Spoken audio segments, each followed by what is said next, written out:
All right, guys, we're live. Welcome to the Effective live stream.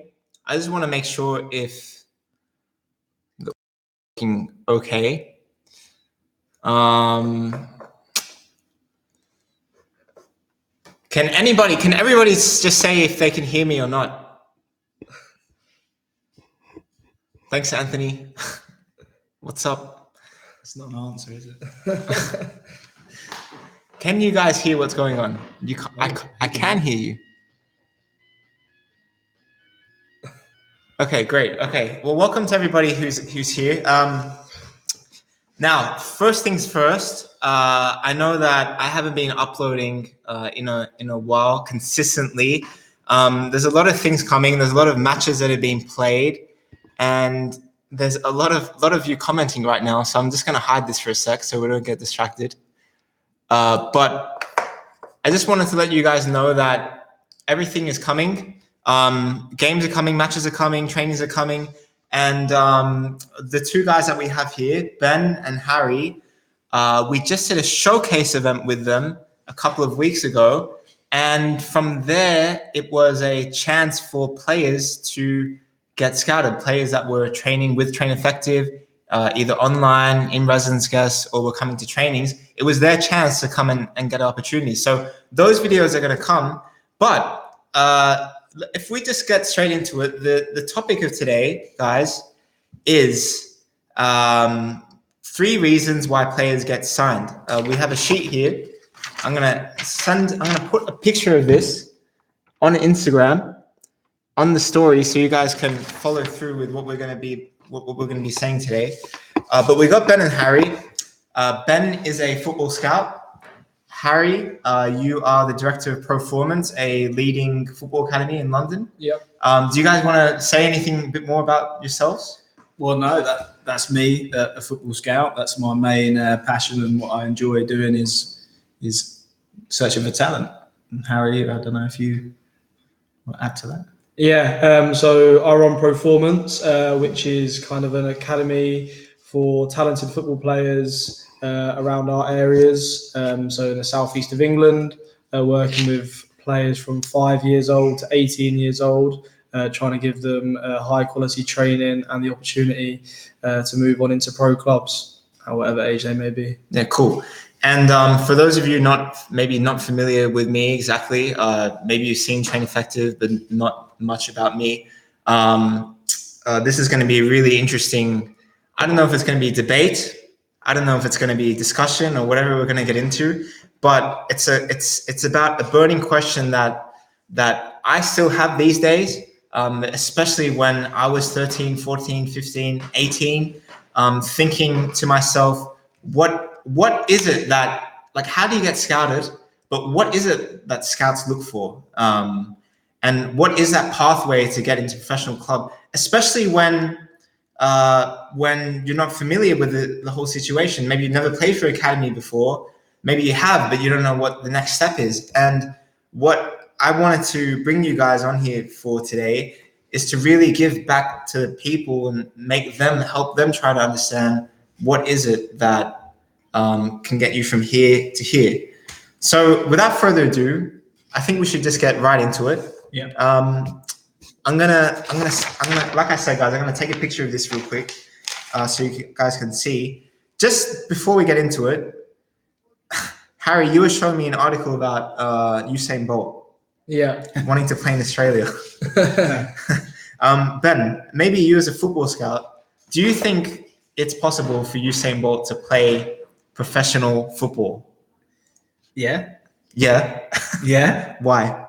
Because there's lots of levels of professional football. I mean, he brings obviously more than just talent to the table. He obviously would bring a lot of marketing and commercial value to a club that would sign him. So there's that aspect. Yeah. He's obviously an athlete, an exceptional athlete. And so, yeah, why can't he play professional football? Can he really play in the Champions League for Dortmund where he's trialled? I don't think so, because more than anything, he's got age against him. He's had his career, he's passed his peak athletic best. Otherwise, he'd still be a sprinter, which is where one of the best athletes ever in the world. But don't you think, like, even just him, like, he's been sprinting, he runs a certain way, his body physique is a certain way, that to control a touch real quickly, control a touch from the air, or make a pass, or make those, just coordination in general. Yeah. Don't you think that sprinting, he's done so much sprinting that, and trained for sprinting, that his body mechanics are in such a certain way Definitely. Where like, even to control a ball, it's like different from another professional. I watched the recent game. Was it for UNICEF? Soccer Aid. Yeah. So I watched the game, and I watched it to watch him, to see how he performs in a game against people who aren't elite. There are legends in the game, but again, they've retired, and other guys who are celebrities who can play. He did okay. And he did okay? He did okay, yeah. And there was opportunities for him to score goals, which is the most valuable thing in football, isn't it? Yeah. Can you get in a position where you can score a goal, and he can play professional football, but he can't play at the very top level. The very top level. As much as I'm sure he would love to. Wow. I'm sure his ultimate goal would have been to put on a Man United shirt, but realistically... Well, he's starting from somewhere now at age 32, 33, 31, I don't know. He's on trial at Central Coast Mariners, which is an A-League Australian club. And apparently he's going to be there for 6 weeks. I'm not sure about more details, but there's his chance there, and he's making his own pathway. So maybe, just maybe. Well, his name gets him in the door, so that's a start, isn't it? Like, So, that's something that everybody would like the chance to do, is to get in the door in the first place, and that's probably what we're going to talk about a little bit today, is being scouted and being able to be a professional. And obviously, if you have got commercial value, then that is one way to get through the door in the first place. Right. So it's just like what you said, getting in the door. Just so you guys can follow along, I've put the whole thing, this whole sheet of paper that we got here. I've put it on the Instagram story, Train Effective, so you guys can take a look there and follow on. Hurricane. What we got here, the 3 reasons why players don't get signed. So your background, Ben, is as a football scout, right?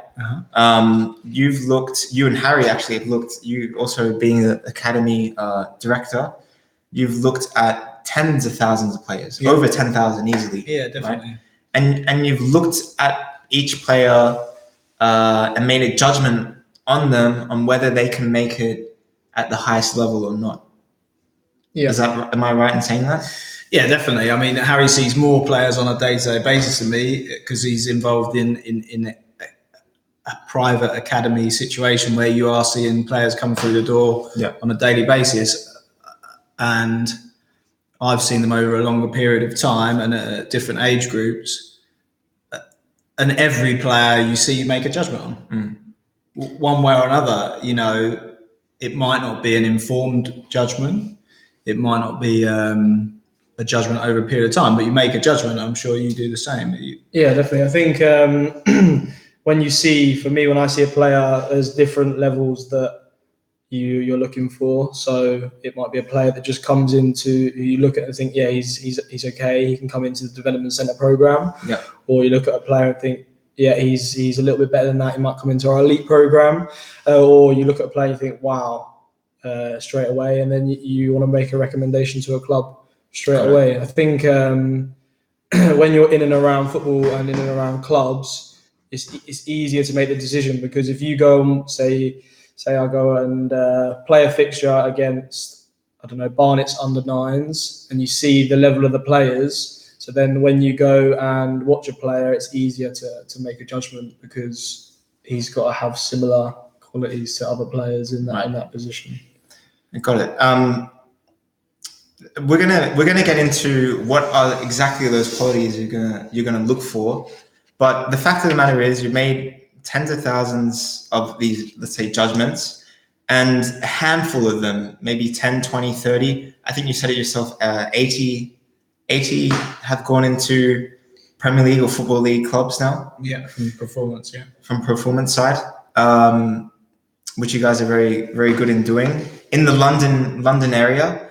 So like that's a very small percentage, right? So like straight off the bat, like what is that differentiator between the 99% of people that you'd say no to, that no, they can't play at the high level, and what is that differentiator which you go like, oh, he can go make it? I think it's different for players at different ages. But normally, for example, I would go into schools and deliver sessions in schools. So we'd go into a school, they would have all the kids would come out for PE, and we would do a football session.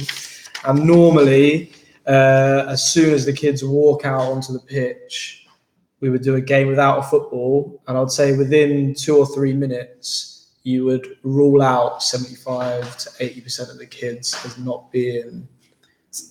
without even seeing them kick a football sometimes, with that you'd be able to take, if there was 30 kids, I would probably straight away say that at least 20 of them would be ruled out nearly instantly. I don't know if you agree with that. So, yeah, I mean, for a start there in a school session with say little kids, there's going to be kids who don't like football or don't even want to be there. So that sort of desire to actually kick a football isn't there. So yeah, it's easy to rule those people out. And then in that environment, it's very hard to see talent because there's so many children and you only have 2 eyes and you're looking. But all of a sudden something will happen where you think, wow.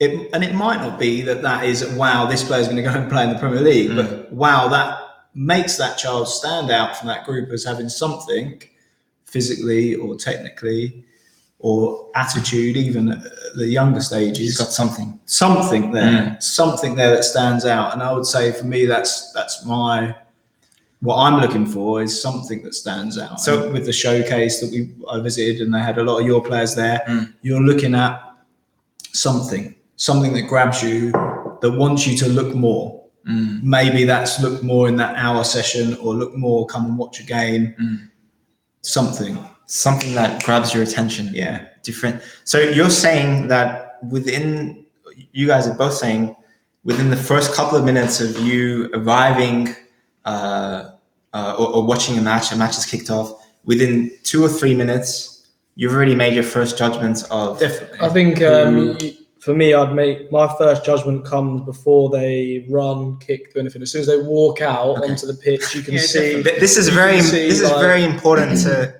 Everybody is watching. It's what I always try and relate back to your off-the-field behavior.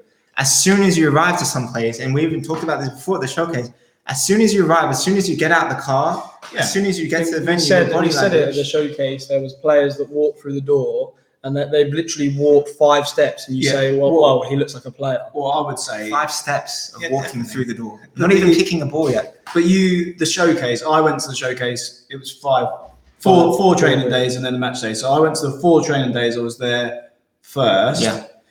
And on all 4 days, 1 player was late after everyone else was on the pitch every single day. Right. Do I, in my judgment of however good I think that player is, want to recommend him to a club, coach, manager, in the fact that those people I'm recommending the player to are also judging me. They are judging me on who's this lad he's recommended who's never here on time. Now, if he's 10 out of 10 in every other area, he's Messi, then you would take that risk and you would say that in your recommendation. This player has everything, but he'll be late.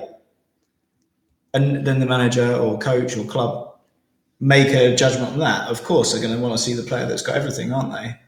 But if they're borderline, if he's just a normal player and he's late, he's written off for being late, surely. Yeah.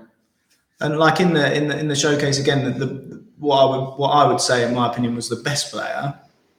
I definitely thought he was going to be good as he walked from the car. I don't know if I was standing next to Harry or Gary or Simon. We looked at each other and went, he's going to be a player. This is a good question, and for everybody That's watching, an 18-year-old, so it's not just a child or an adult. It's someone who's in sort of a prime age to kick on now. kick on, yeah. But like, I'm sure everybody's wondering, what do you need to, or what is it that even that first bit of body language? What does it look like? Just like literally walking out the car. It can change. It can be going- different for like different ages, and sometimes it goes the wrong way because a player might come down who's 10 years old and he's from affluent family, so he's wearing nice boots, nice kit, and you think, oh, he looks like a player, but he's not. But I think it depends. But like the way that someone carries themselves, it's, with the older players, is the way he carried himself. So he's there. He's got his kit bag. He's got his kit ready. He comes over, shakes your hand. And are you looking at details like how clean someone's shoes are, or it's not key. if their shirt is ironed? I mean, again, I think it's really like really based on like an individual thing, because you also look at the circumstance. So the first day the lad's late. Why is he late? My bus broke down. Okay, so there's a reasonable excuse for that time. If it's a child, for example, it's not really a child's fault if his mum and dad are bringing him. Right. So, but if you're 18 and you're going by car, and then the second day, if you're late, there's no excuses there because you were late the day before. So you make an adjustment to your life. Like that's what I would do if I was late to this, or if I was late to my meeting I've got this afternoon. The next time I go into that situation, I would change that, because I wouldn't want to let that be the lasting impression. This guy's always late. Because what does that do? Even just being late, like what is the knock-on effect of being late? Like if you're late to something, it depends the situation. If you're late to a match, you missed the warm-up, then you're not ready to play. You can't play. If you missed the start of the session, you missed the warm-up, you're not ready to play. I would say, talking about adults, or young adults, 16, 17, 18, it sets the tone of someone who's unprofessional. For me, like if you really want it, then why are you gonna? Why won't you come 1 hour? Two boys from Train Effective, yeah, who were first there every day. They were first on the pitch, first trained, first ready. They wanted to be there and they wanted to make a good impression, even if that was a bit subconscious. I'm getting to know those guys over those days. I'm pretty sure they're not the sort of guys who are sucking up to the coach. They don't seem like that sort of guys. I would say subconsciously they're professional and they want to be there. They just want to be there. They don't want to be late. They don't want to miss the coach's opening words. Right. Or today's session is on this. What I want from you is this, this, and this. What if you've missed that? If you've missed that, and the coach really going to pull you to one side and tell you as an individual, are you that important? And in a team environment, in a professional environment, the Premier League, can you accept a player being late? What does that do to the rest of the group? Yeah. Because if you're in Premier League, you come late to a match, let's say. Yeah, so like if the team are meeting at a hotel and you're waiting for the bus and everyone's waiting for you, once might be a bit of a joke, but if it's every time, are others late because they presume that player's going to be late? Yeah. You know, training, does everyone creep in a little bit later every day? They don't come in and do their strap-ins and things like that and preparation properly because that player gets away with it. Yeah, yeah. And then the seriousness. It's the culture of your club, isn't it? And then you've created an environment where it doesn't work. And if you're in the Premier League and you're the manager, you're going to get the sack. All because you've allowed a player to be late. And then break that back down to a 16, 17, 18-year-old trying to make their way. You have to be you have to act like a professional. Got it. And we put that down on a few different areas in here is act like you're the pro. Okay, you're not yet. You feel like you should have had an opportunity to be a pro, but act like you got to act like one. Have your lifestyle that you are one. Let's get into one of the first questions that we got here. Why do scouts go to games? We have a list of three things of why scouts go to games, and basically you're looking at players on 3 criteria. Is that right? What? So in terms of it, well, yeah, for older players, in terms of that list, I mean, you go to games to find players. So the first thing to say is that as a scout, when you make a decision to go to that game, you want to find the player. So you've not gone there in a negative mindset of. So if you're there and a scout's watching you, they've actively come. They want to find you, and so don't feel. I suppose for a player, don't feel hard done by that a scout's watched you, because they've actually wanted to see that. And then in terms of, especially for older players, I think that's a good list of why a scout is there, or the instructions they've had to go there. Is for those three reasons. And the 3 reasons are, because especially for when people listen on a podcast, they're going to want to hear this. So so we got here number 1. Let's go through, because there are three reasons why scouts go to games, or three criteria. Let's say 3 criteria. What they can be looking for. That scouts are looking for.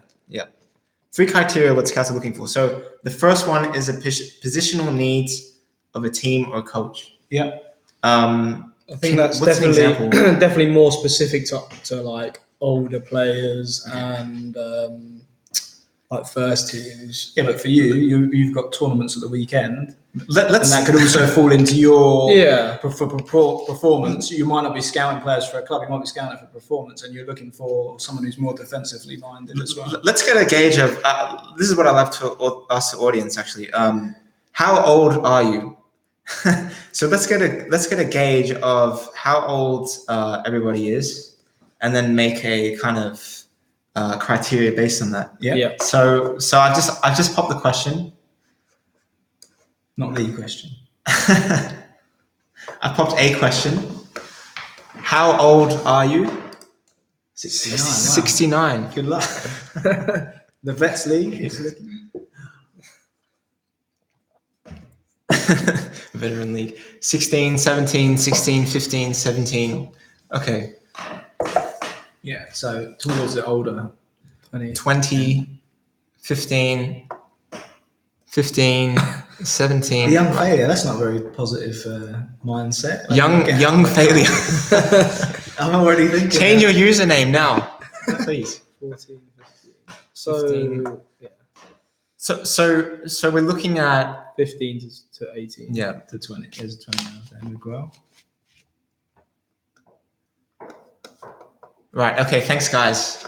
That's really helpful. So let's break this down for players that are, let's say, we'll make the range a little bit wider. Let's say 13 to 20. What are you looking for? 3 things you're looking for. So and then definitely positional comes into it, because if you're 13 or 14, although for most top pro clubs a position wouldn't have quite been assigned yet, you will be looking up your pathway 16, 17 of, if I bring this player in at 13 or 14, where are they going to fit into my pathway? And it might be that but A clubs under 16s need a left back. So as a scout, you would know in your pathway what you're looking for. What's a pathway? So your pathway from your academy to your first team. Okay, so in a positional. So if you've got a squad of under 16s, and then you would generally have an under 18s, which is 17s and 18s, you don't want a top left back at 16, 17, 18, 19, 20, 21, 22, 23, and the first team, because obviously it's impossible for all of those players to ever get into the team. If you've got a young left back already, so if you look at Arsenal when they had Ashley Cole, who was already young, and they had top talent lining up to come into the team, but Ashley was 18, 19 already in the first team, how are those players ever going to play for that club? So is it like it's communicated to you in advance? There's a plan of positions you're going to need. Definitely. I mean, you would have in a first team, you'd have a first team squad, a shadow squad within your own club who can fill those places in the first team, a shadow squad of players at other clubs that can fill the first team. And then you would have your under 23s, your 18s, your 16s, and it would all be at that age from 16 and up, it would all be done positionally. And if you've already got the best centre midfielder, under 18 in the whole of the country, Yep. why would you want to bring in another centre centre. midfielder, especially if he was 19, to block that person's pathway? See, these are the things. These This is the kind of thing that most players don't understand. Like, I think people get the perception that a scout comes and looking for anyone who stands out, but actually the scout comes usually with a specific goal in mind of what they're looking for. Yeah, definitely at these older age groups, especially 16, 17, 18. You know, you're talking about these now, you're assessing players based on can they make your first team at this age group. At 10, 11, it's totally different because they haven't gone through growth spurts and things like that. So you're not looking positionally, but definitely at 16, 17, you have to at least consider. And I don't mean what position they're playing in the match, because it could be a striker and you're looking for a left back, but that striker could fit your club's idea of what a left back looks like. Right. So it doesn't have to be what you're watching exactly. Oh, there's the left back, so I'm only going to watch him. No, there's the group of players on both teams who could fit the criteria of what I'm looking for. Right. And for each club, and that's what makes it so difficult to follow. That the pathway that they've set out, the type of player they look, the formation, it's all different. I mean, we went to Real Madrid, and Real Madrid said they have a clear idea of how they want players up until Castilla. That doesn't run into the first team because the first team manager will make those decisions.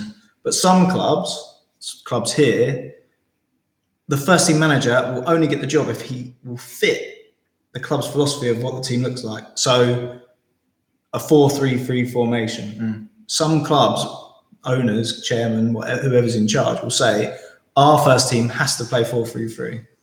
And then all the age groups below it fit that model so that when players get to the first team level, they fit 4-3-3. Right.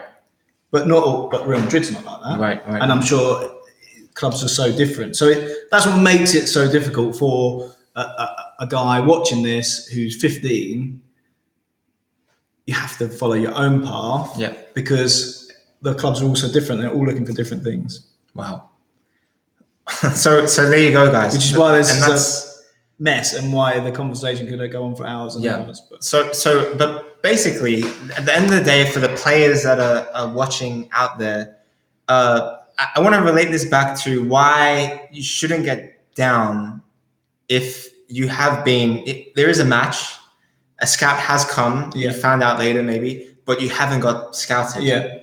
Because these scouts are coming usually with all these ideas in mind. What does a club want me to find? What are the positional needs of my club? If there's already 20 players in the academy, whatever, that are fullbacks, but actually there are not enough centre backs, then that left back or right back really has to stand out like incredibly to even get anything. Whereas maybe a lesser centre back, but the club really needs it, will get picked up. And this is the debate that's sparked with players like, oh, why did they pick up that left back? And maybe, or why did they pick up that centre back? Why did they pick up Mark, the centre back, when I'm 10 times better than him? But you're a central midfielder or fullback, and the club's already got enough of those. So that's frustrating, isn't it? Like that's huge. If you go to school and you're in a class and you go through the years at school and you leave school, and you were the best player in your school, and then you look on the telly and someone from your school is a professional, that's frustrating. But unfortunately, that is the truth. You know, that an opportunity comes along, and it's why Harry does what he does with the technical training and what you do with your platform as well, is that the chances are everywhere for everyone. And it's just finding the right opportunity and keeping going and keeping. And I said to you earlier about mindset, like every player needs to get in a mindset that one moment doesn't affect another. So, okay, you played in a game, a scout came, he didn't pick you. But that has no relevance on the next game and the different scout coming to watch. And I'll go to games and I'll scout a player and another scout won't scout that player. And listen to that carefully, guys. Am I wrong? Is he wrong? Well, we won't know. We won't know for years down the line, especially if they're really young, of who was right and wrong. You just see that potential and something in that person that can be good. And it's the same with Harry. Like you'll have tournaments this weekend and players will get scouted. But there might be a player there who doesn't get scouted, who gets scouted and signed and ends up playing professional next year. It's a moment in time, and you have to have that mindset in life, not just in football, that one moment doesn't affect the next. Right. One down, one failure, perceived failure. Or even positive. Yeah. One great goal doesn't affect the next time you shoot. Right. So you have to get yourself in a mindset. And I'm sure, and if we talk about non-league players, the ones who come through from non-league are in that mindset that the one moment, one disappointment, or one great moment doesn't affect the next. Right. I want to flip that a bit as well, because you can flip this and say it's not just about rejection. Like, if you get accepted and someone says you're good enough, actually, it's the worst thing possible. The younger you get that, it's the most dangerous thing. And I think we've seen that multiple times with. I know in recent times there's been what's his name, Dembele, Celtic player. But in the past it was players like Freddie Adu, who at 13, 14, I think he made his US national team. I always brought him on Championship Manager every year. He was the unknown, the cheap option to come in. He was the star of the game. You can say it at first team level as well, when players break through. And they're told how amazing they are. So you look at a player like Jack Rodwell, who broke through at Everton, and everyone said, "Oh my God, he is the next Wayne Rooney." So he's thinking, "What? I'm the next Wayne Rooney." Man City come in for him, so he thinks, "Well, I'm going to go there and play." Goes there, doesn't play, and now he's struggling for a club. So you've got players who have been signed and been released and come back into your program. But on the same flip side, we've had players that we've helped gone into clubs. They've been released and they haven't come back, and it's just different mindsets, as we said, for those players.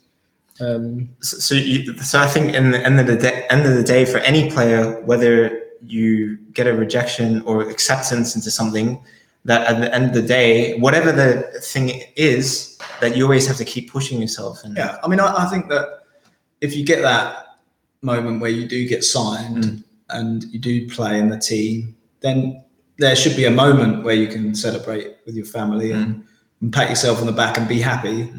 But the best don't really do that. The very best. The top players haven't congratulated themselves for signing for Barcelona's academy, or when Ronaldo went to sign for Lisbon. I'm sure he didn't spend much time reflecting on the amazing achievement from being a guy from a small island going to Lisbon. It's amazing. Yeah. But he looked forward to the next thing, and even joining a great club like Man United, I'm pretty sure he already had Real Madrid on his mind.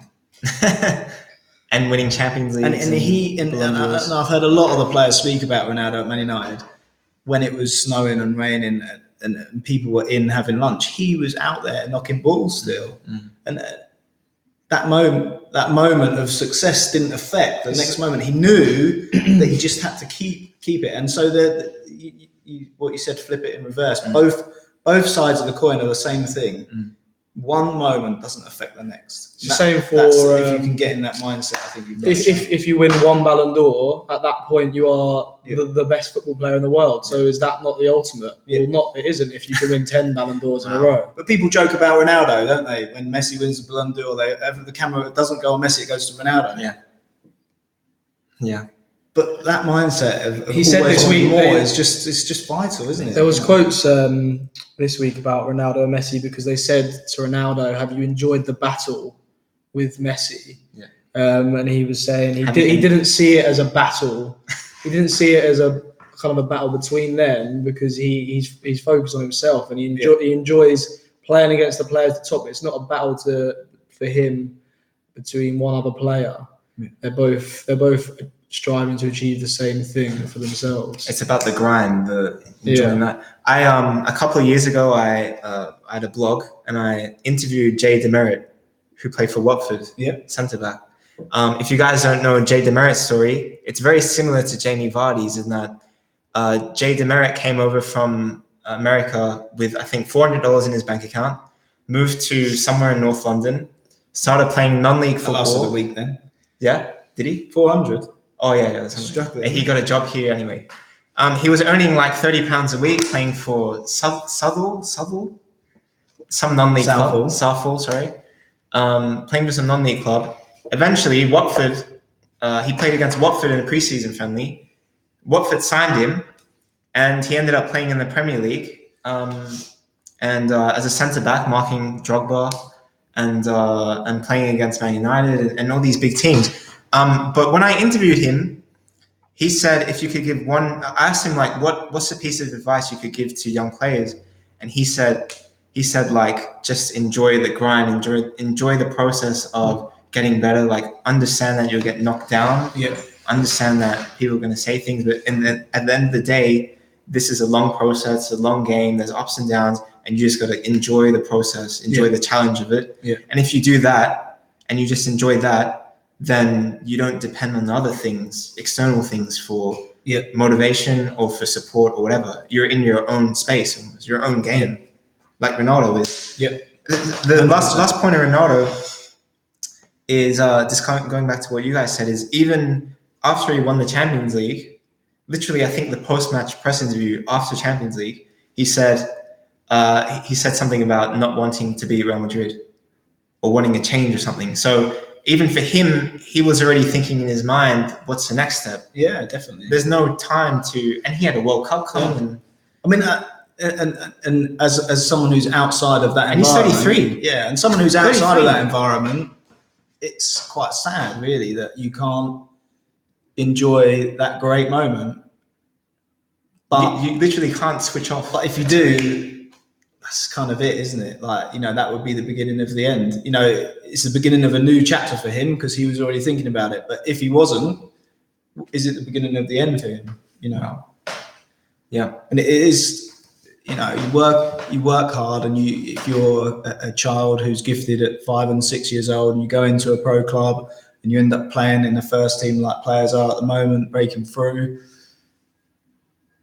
to have not enjoyed or not been able to celebrate those moments 10 to 12 years is sad.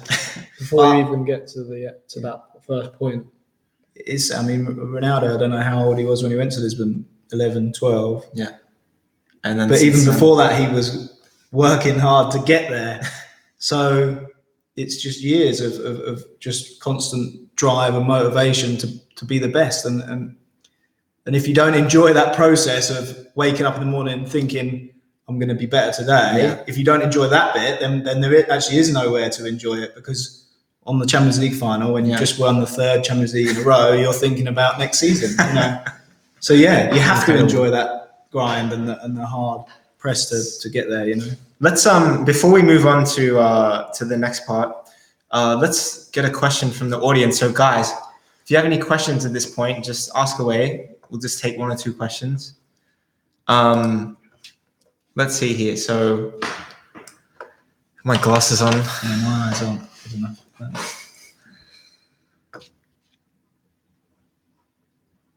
So I see a couple of people talking about Jay Demerit. His name is Jay Demerit, guys. So go to your blog and found just Google him. You'll see his story. There's a movie about him called The Rise of Jay Demerit or something like that. It's a really good documentary. You guys should watch it. But here are a few questions coming in now. So do you guys want to just pick one?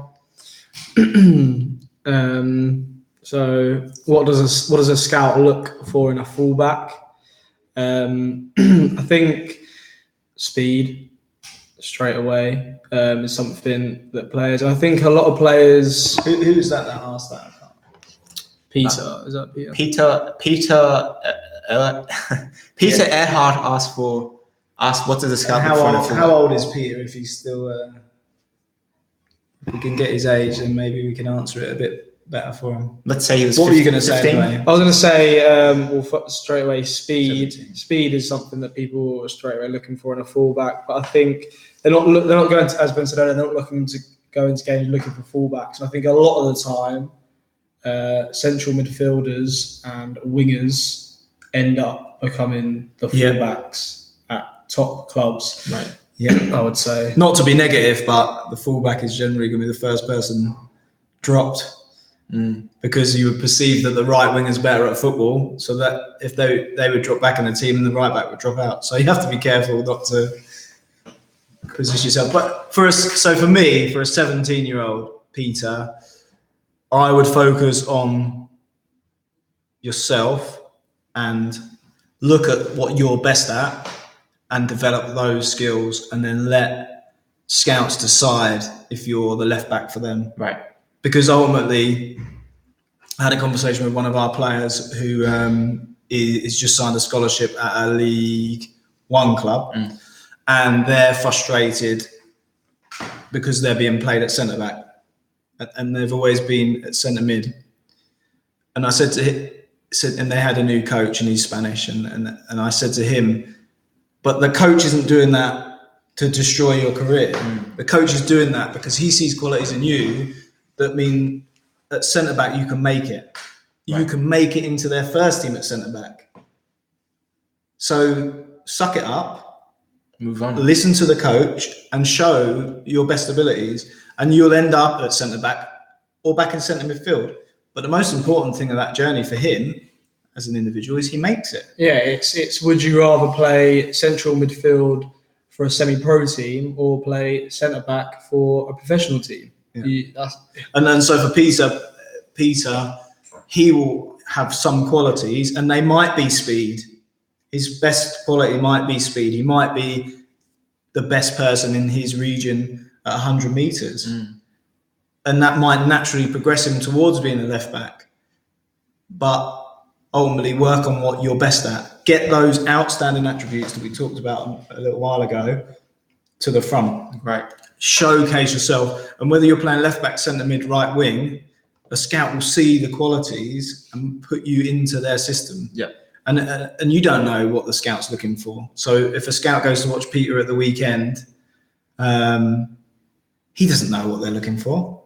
He might be playing left back and trying to concentrate on what makes me a good left back. They might be looking for a right winger, and he might cut inside, dribble past three people, and pass the ball out or cross the ball into the box. And the scout might say, "Well, those playing left back, he's be a pretty good right winger for us. Actually, let's take him in." So don't concentrate on what you perceive or what you've been told is your best position. Concentrate on your strengths and making your strengths the best at 17. Right. Just focus on your own game. Yeah. Just even if you think it's left back, don't think about just being a left back. Yeah. Think about speed, stamina, coordination. I mean, if you're a left back, you need to be able to cross the ball. Yep.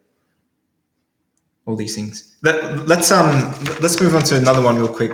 I'm just going through, and there's a lot of questions. People are talking about Levas, Kieran, Gigi. Everybody's looking for position-specific advice. Yeah. So I see a lot of questions about position-specific advice and things about a pathway, like how can you join your country national team? Someone said before that he's been dropped from 3 academies and he's 16, doesn't know what to do next. How can you join a national team? But that goes back to that guy there who's been dropped from 3 academies, doesn't know what to do next. That goes back to mindset. And we've said one moment doesn't affect the next. So you can be dropped from 3 clubs at random, Luton, Oxford, and Barnet. And then someone from QPR comes and watches you the next week and wants to take you in on trial because you've got something that fits them. So that mindset of being dropped from, it must be pretty hard. It must be pretty frustrating.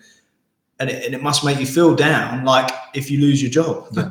But if you let that affect you, then it's over. It's finished. It's just life almost. Like people not even playing football and they're going for a job interview. Yeah. And they have 10 interviews and maybe one succeed. Like it's just. And then you go for a job which is better than all 10 of those other jobs, and you get it, and you think, well, geez, if I don't only know. Yeah. And that is life, and football's just a mini microscope on life. You know, it's our own little world. Yeah. But it is just the same as everyone else's world. You know. Yeah. So then we go there. We already have an answer for that kid who said he was dropped from 3 academies. Keep going. Don't listen to him. Yeah. Don't even listen to these opinions. No, actually listen to these. But whether positive or negative, you just keep going. But football, enjoy the grind. football is a game of opinions. Yeah. And whether that is backed up by science or whether that's backed up by feeling or watching the game once or 1,000 games, then there's no correct answer, and you have to take on your truth to forward. You know, you have to take on what's right for you. I think it happens for kids getting dropped out of academies, but it happens for top players. And the most recent example you could think, would you say that Mourinho has a good idea of what it takes for a player to be a top player? Yeah. You would say yes, but then you would say he had Mohamed Salah in his team, he had Kevin De Bruyne in his team, and at that point he couldn't see a place within that club's pathway for them to make it. So at that point, Salah's deemed not good enough to play for Chelsea at that point in time.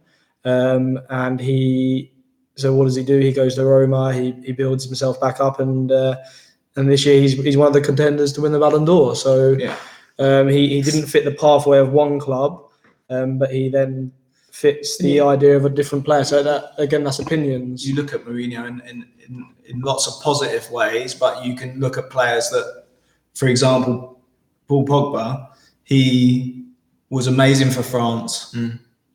Then he went to Man United and he hasn't quite fitted their system and the way he's been asked to play. And then he comes back and has a great World Cup. You know, he fits better into what has been asked of him at France as he does than he does at Man United. So that player will fit another system, another place better. Yeah. And Luke Shaw was the best young left back in this country by a long way as a child, and he has struggled like hell at Man United. But he'll go on now. He'll move this summer and go on, and if he gets the right club, he'll go on and be possibly the England left back. I think with positions as well, there's different levels where you can play a certain position. So at grassroots, you might be a forward, but then when you step up a level into academy football, you might not be able to play as a forward. You might end up playing as a midfielder, and the same can be said at first team level. So Victor Moses, for example, he was an attacking player for Wigan, moves to Chelsea. The manager didn't like him at Chelsea. Antonio Conte comes in, to Liverpool as a striker as well. Sees something in him that he can play fullback. Or who would have said that? He would have played fullback, and then he played every game of the season and won the Premier League as a fullback. Yeah. He would not have seen himself as a fullback, but does he want to play in the Championship and score goals in his preferred position, or win the Premier League in a position he never thought he would play? So there you go. All about opinions. Let's take the next step. Do you guys want a sip of water, real quick? I keep sneaking a bit of coffee. I think really insightful discussion. By the way, for everybody that has kind of joined in along the way, you might never have seen these two guys before. This is Ben Roberts. He's a football scout, and this is Harry, director of Proformance Academy. It's an academy in London with over 1,000 players, and basically both Harry and Ben have looked at tens of thousands of players, mostly in the London, UK area, and about 80 of them have been scouted into professional clubs in England. So if you guys were just wondering, that's them, and you can already give them a follow or give Proformance a follow at Proformance Global on Instagram. At Proformance G. Yeah. That's Twitter. At Proformance. Oh, yeah. Proformance Global is Instagram, Yeah, at Proformance Global, not Proformance like Proformance but Pro. So if you do have additional questions as well, you can also ask them. Let's get on to the next thing. It's been a really insightful discussion. I know you have to get to training soon. Yeah, I've got a session at 5. So at 5? Okay, you got still a little bit of A time. little bit. I know there's been a lot of questions about pathway and how can you make it on your national team and stuff. As you guys have both looked at tens of thousands of players, and you know the pathway in and out for players in the UK and maybe in some other countries too. What is the pathway for a 13-year-old watching now? Yeah. 13, who's not in academy football. who's not in academy football, to getting into playing for their national team? Let's say in the World Cup. I think 13 to a World Cup. Like what? How do you break that down? Well, I would say that each nationals. Well, I know England has national scouts who go and watch games. I would say probably mostly go and watch academy games. Yeah, definitely. So the route really is you're not going to go from playing grassroots football to playing for. You're not going to go from an under 15 grassroots team to playing for England under 15s. You're going to be at a club. Yeah, to be put in the shop window steps for to make the that. journey, isn't it? I mean, you put this on Instagram so people can read it, but this is really a pathway in it for England, depending on what age you're at, and obviously sitting outside the system. And Harry runs a program which is targets players like that. But let's start from So what do you I do would for say 13 or 14? So for me, how I would, if I was looking for players, I would be going into tournaments, watching them at tournaments, watching them in school, and watching them in the leagues. And I think especially at the older age groups, you are 9 times out of 10 going to go and watch the better leagues and the better matches. Yes. And then for what I do within my company is try and bridge the gap. So scouts can go and watch thousands of teams. So it's hard for the scouts to cover every single one. So for us as a private company, we would go to a school, we would see a player who we think's got potential, we would invite him into our program, they would train, and then we would take, say, a team of our under 13s to go and play a club. Right. And then Or tournament like this weekend. And then there's your chance from there, I think. Yeah, if I'm looking for 13, 14-year-olds, I'm looking at those 3 things for me as a scout. County and school football, showcases or Proformance Global or similar companies. And then I would look at the top leagues. So Harrow Youth League, Surrey Youth League, Premier Divisions. Yep. In an ideal world, as football clubs, you'd have enough scouts to cover every single game, but you can't. So legitimately, you would cover the Premier League first. Right. And then you would kind of work off tips from there. So if I went to AFC Wembley versus CB Hounslow, watch that game, you might talk to a coach, and the coach might say, we played this team in the County Cup from the 3rd Division. They've got a really top player. Go and watch that. So then you go and watch that. So you know, if you're a player outside these systems, badger your school teacher to have a school football team. Yeah. Can he recommend you to the district team? Yeah. Can the district team recommend you to the county team? So you're now playing at the pinnacle of school football in the county team, the best, you know, in England it's Hertfordshire or Buckinghamshire. County, play for your county team because you've worked your way through the school system. And if you're not able to do it, I should teach you how. Get involved in programs like Proformance, and there's loads of other programs out there where scouts will attend, and then play for your grassroots team in the top division if you can. I know there's geography that gets in the way of that, because if you live, 30 minutes to an hour in London, especially in traffic from the local Premier League, Harrow Premier League team, but that's going to be the opportunity to be seen, isn't it? And playing with better players will help you improve as well. And I think for 90% of the people watching this that probably live outside the UK and are not familiar with the regions and the teams necessarily that we're talking about, I think the main thing, just for a 13, 14-year-old, the main thing is, can you get yourself playing at the highest level possible in your area? And don't accept no for an answer, because I get a lot of messages that it's corrupt, no one will pick me. But if that's it, then that's it, isn't it? Like, give up. But if you do, then like with school football, like in England, and it'll be the same. some schools don't have teams, some districts don't have teams, but you have to ask how and where and push to be pushed forward. In Norway, for example, they have regional teams. So if you're from Oslo, they'll have a regional group at 14. So you need to get in that. Yeah. You need to get in that. You got to make those steps early. You got, and if not, then you have to look further down the pathway. If realistically you are 13 and none of these steps are possible, okay. But what about 15 and 16? We've put a different challenges. So at 13, prepare yourself for what happens when you're 15, 16. Prepare yourself. Don't just say, "Oh, I'm 13. It's corrupt. I can't get in that team. That's it." Think, okay. So when is my opportunity? It's 15. Okay, so I've got 2 years to get to what that looks like. This is specifically for the people, usually from the Gulf region, like from Dubai or whatever, who literally message and say, I'm from Kuwait, and there's like a racial kind of thing, and I can't play. And that's horrendous. And I 100% I 100% believe that's true. But are you really accepting that that's the answer? Yeah. Because there are people that have come from all those regions. I mean, Zidane comes from Algeria. He's the best player in the world. Yeah. You know, it happens.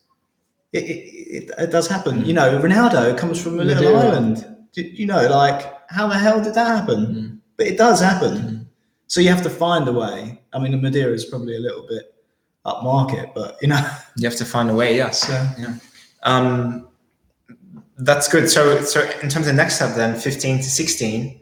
Just to recap, 13 to 14, we talked about essentially like county or school football. At least be the best player in your region. But find a way to showcase yourself as the best player in your region. You should have that aim that out of all these people around me, if I want to really make it the high level, I got to be the best here to start with anyway. And so you got to make that pass. So, but 15, 16, people are getting a little bit older. A lot of kids also dropping out because, you know, they don't as passionate as they were before. Maybe it's getting a bit more serious. What is it now that you do? Well, we talk about in England moving towards non-league football because I think the next step after 15, 16 is playing non-league football. So can you make a move?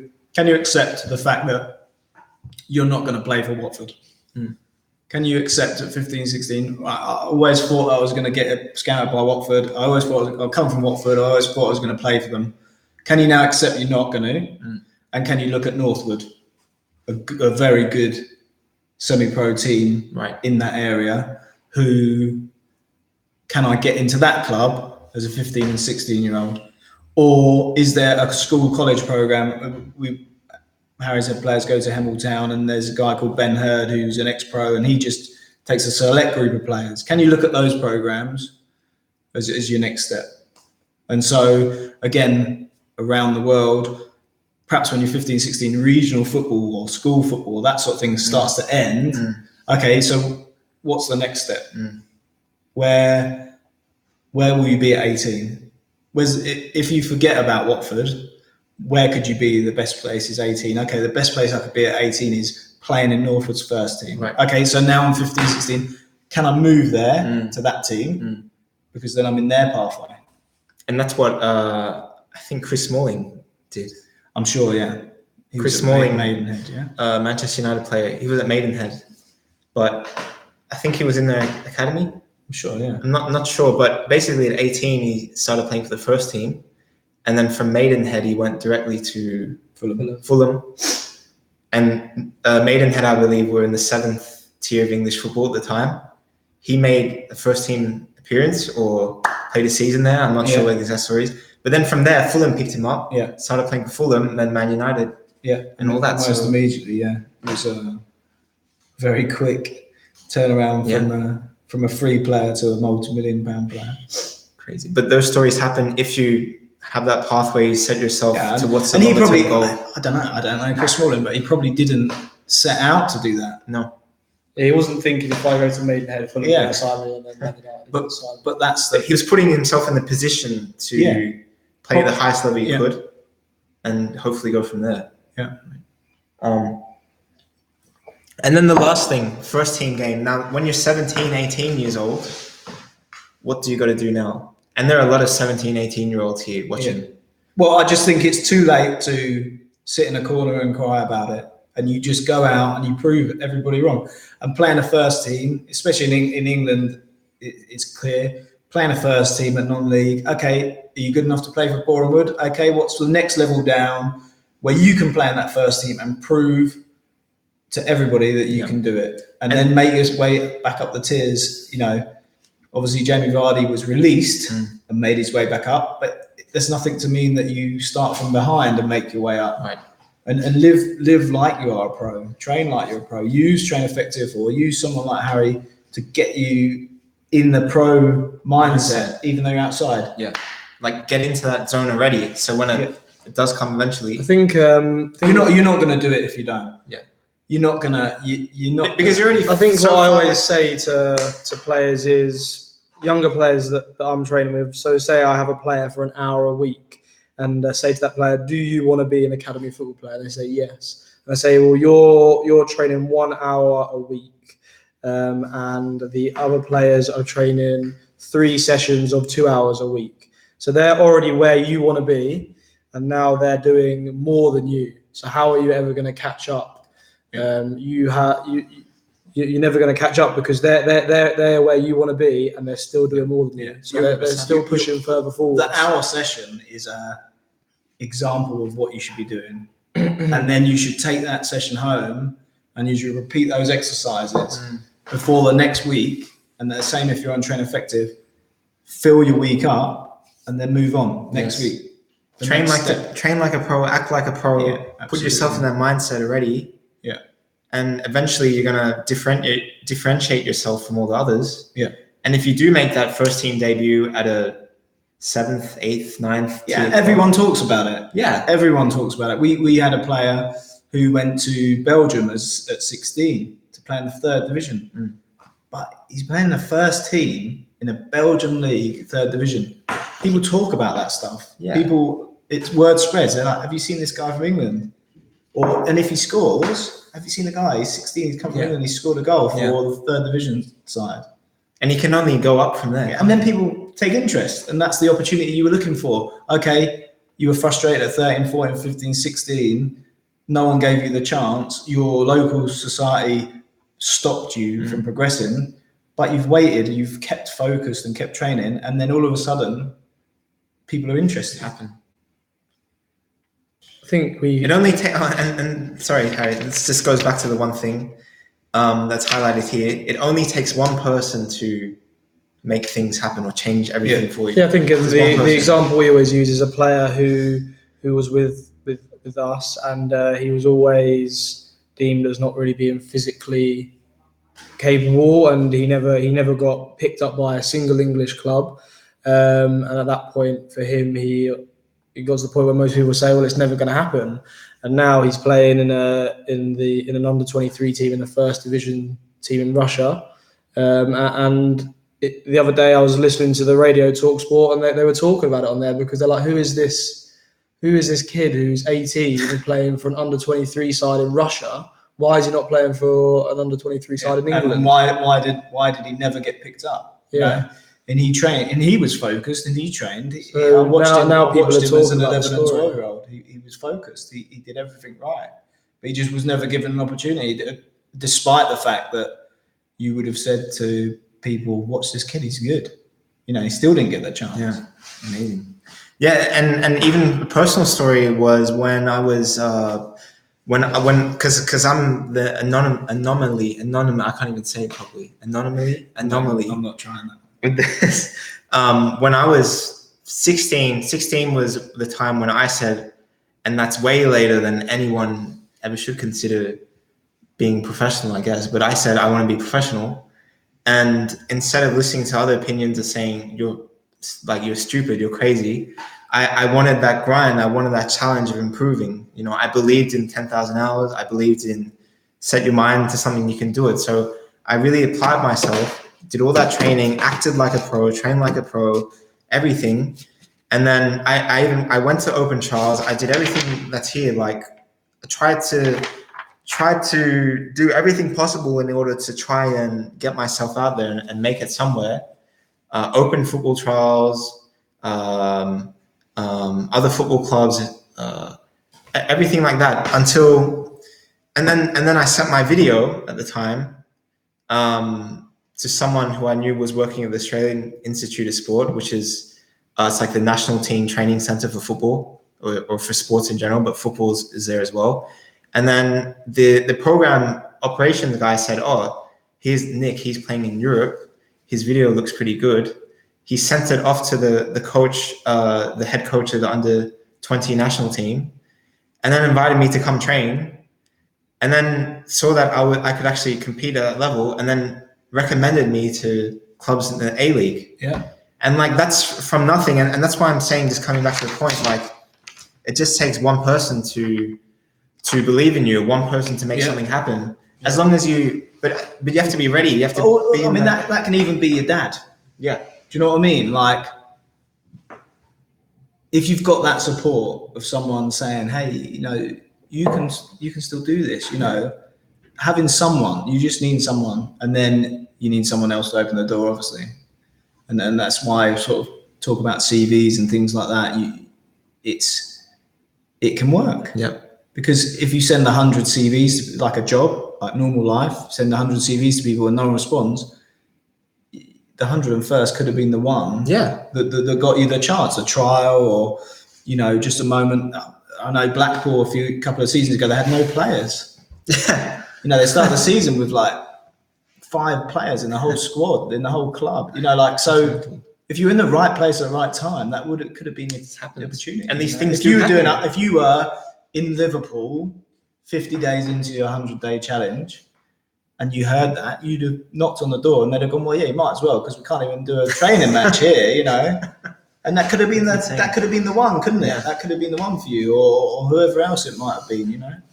It's got to be patient, wait for opportunity. Harry, you got to leave to training. Yeah. Yeah. You guys came in the same car. Yeah. So guys, that's coming to the end of things. Can we take one question? Yep. Let's just take one last question. I hope you guys found this really insightful. One last question. So ask away. Let me get my glasses on.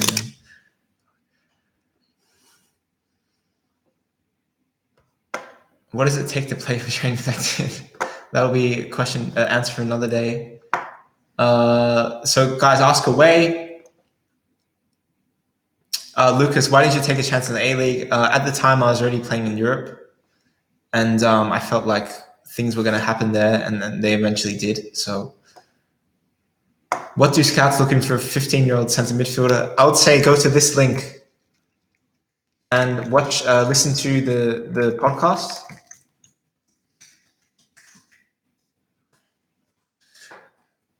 Where in Europe should I go study and play? England, eh?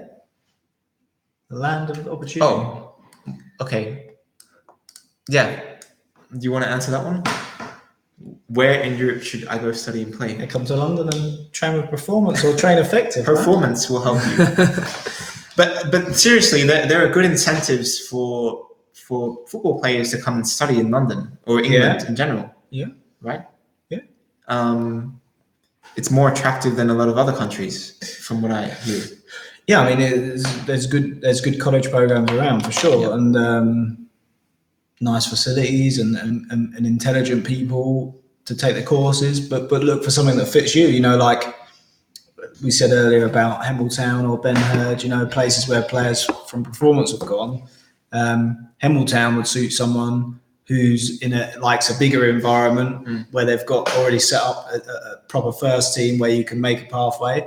Ben Hurd would suit someone who wants something a bit more niche, something with an ex-pro where they can really mentor you and work with you on a daily basis. Different things for different people, and don't just sign up for the first one that comes along. You know, go and visit or speak to the people in charge of that course and who you're actually going to be working with day to day, and are they going to be the person to not give you the opportunity, but at least educate you in a way that you can live like a professional. You know, right. So that's an answer for you guys. And if you want more information, I guess, on that, you can contact Proformance Global, send them an Instagram direct message. Just give me just 1 sec so I can show you guys something. Oh, yes. Make sure you guys follow Proformance Global on Instagram. Oh my God, please focus. These guys are always on hand there also to answer your questions. And any other closing remarks? No, I think it's been really enjoyable. Yeah. I hope that some people have taken some stuff away from it. Yeah. A lot of things here. So that's it, guys. We have Ben Harry from Proformance Global, director there. Ben Roberts, football scout. We've gone through a lot of things here about getting scouted, how to get scouted, the pathway. This is a whole masterclass on everything. If you guys still do have questions, make sure that you leave a comment under the video, or follow Proformance Global on Instagram. Also follow Train Effective on Instagram, and go from there. Otherwise, I think that's it, guys. Thank you very much, Ben. Top man. Thank you. Thank you, Harry. And Train Effective family. See you guys soon. More uploads to come. And see you guys later.